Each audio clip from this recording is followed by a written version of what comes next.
ಅಂತೂ ಇಂತೂ ಸಿದ್ದರಾಮಯ್ಯನವರು ಅಂದರೆ ಈ ಅವಧಿಗೆ ಪೂರ್ತಿ ನಾನೇ ಮುಖ್ಯಮಂತ್ರಿ ಆಗಿರ್ತೀನಿ ಅಂತ ಹೇಳುವ ಪರಿಸ್ಥಿತಿಗೆ ತಂದಿಟ್ಬಿಟ್ರು ಎಲ್ಲ ಸೇರಿ ಅಂತ. ಏನಾಗ್ತದೆ 2013-18 ತನಕ ಸಿ ಎಂ ಆಗಿದ್ದಾಗ ಯಾವತ್ತಾರು ಅವ್ರು ಹೇಳಬೇಕಾದ ಪರಿಸ್ಥಿತಿ ಬಂದಿತ್ತ ಅದನ್ನು? ಈಗ ಅದು ಒಂದೊಂದು ಸಂದರ್ಭ ಒಂದೊಂದು ಥರ ಅಲ್ವಾ. ಈ ಒಂದು ಸಮಯದಲ್ಲಿ ಅದು ಬಹುಶಃ ಅನೇಕ ಗೊಂದಲಗಳು ಸೃಷ್ಟಿಯಾಗಿತ್ತು.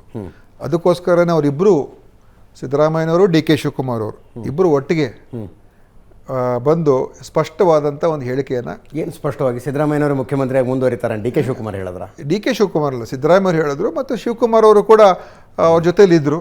ಮತ್ತು ಅವರು ಕೂಡ ಸ್ಪಷ್ಟವಾಗಿ ಹೇಳಿದ್ದಾರೆ, ಹೈಕಮಾಂಡ್ ಏನು ತೀರ್ಮಾನ ಮಾಡ್ತದೆ ಅದ್ರ ಪ್ರಕಾರ ಹೋಗ್ತೀನಪ್ಪ, ನನಗೇನು ಬೇರೆ ಏನು ಆಪ್ಷನ್ಸ್ ಇದೆ, ನಾನು ಅದರ ಪ್ರಕಾರ ಹೋಗ್ತೀನಿ ಅಂತ ಅವರು ಹೇಳಿದ್ದಾರೆ.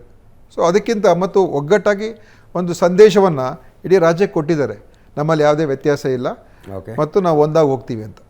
ಅಂದರೆ 5 ವರ್ಷ ಪೂರ್ತಿ ಅವಧಿಯನ್ನು ಸಿದ್ದರಾಮಯ್ಯನವರು ಮುಖ್ಯಮಂತ್ರಿಯಾಗಿ ಮುಗಿಸೋದಕ್ಕೆ ಡಿ ಕೆ ಶಿವಕುಮಾರ್ ಅವರು ಒಪ್ಕೊಂಡ್ರು ಅಂತ ನಾವು ಅಂದ್ಕೋಬೇಕೀಗ. ನೋಡಿ, ಸಿದ್ದರಾಮಯ್ಯವರ ಹೇಳಿಕೆ ಕೊಟ್ಟಿದ್ದಾರೆ, ಪಕ್ಕದಲ್ಲಿ ಶಿವಕುಮಾರ್ ಅವರು ನಿಂತಿದ್ದಾರೆ. ಅದಿರಲಿಲ್ಲ, ಓಕೆ, ಅದಿರಲಿಲ್ಲ, ಆಯಿತು.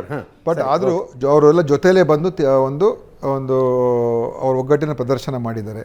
ಅದರಿಂದ ಈ ಒಂದು ಬಹುಶಃ ಈ ಚರ್ಚೆಗೆ ಇದೊಂದು ಇತಿಶ್ರೀ ಆಡಬೇಕು ಅಂತ ನಾನಂತೂ ಹೇಳೋದಕ್ಕೆ ಬಯಸ್ತೀನಿ. ಇತಿಶ್ರೀ ಹಾಡೋಣ ಅಂತಲೇ ಇದ್ವಿ ಸರ್. ಅಷ್ಟರಲ್ಲಿ ಮಲ್ಲಿಕಾರ್ಜುನ್ ಖರ್ಗೆ ಅವರು ನಾಯಕತ್ವ ಬದಲಾವಣೆ ಹೈಕಮಾಂಡ್ ನಿರ್ಧಾರ ಮಾಡುತ್ತೆ, ರಣದೀಪ್ ಸಿಂಗ್ ಸುರ್ಜೇವಾಲಾ ಅವ್ರು ರಿಪೋರ್ಟ್ ಕೊಡಲಿ ನೋಡೋಣ ಅಂದರು. ನೋಡಿ, ಇದನ್ನ ಹೆಂಗೆ ಇತಿಶ್ರೀ ಹಾಡೋದು? ನೋಡಿ, ಅವ್ರು ಯಾರೋ ಕೇಳಿದಾಗ ಬಹುಶಃ ಏನೋ ಯಾವ ಅರ್ಥದಲ್ಲಿ ಹೇಳಿದ್ರೂ ಗೊತ್ತಿಲ್ಲ. ಆದರೆ ಇವತ್ತು ಒಂದು ವಿಷಯವನ್ನು ನಮ್ಮ ಮುಖ್ಯಮಂತ್ರಿಯವರು ಹೇಳಿದ ಮೇಲೆ ಅದು ಹೈಕಮಾಂಡ್ಗೆ ಗೊತ್ತಿರುವಂಥ ವಿಷಯನೇ.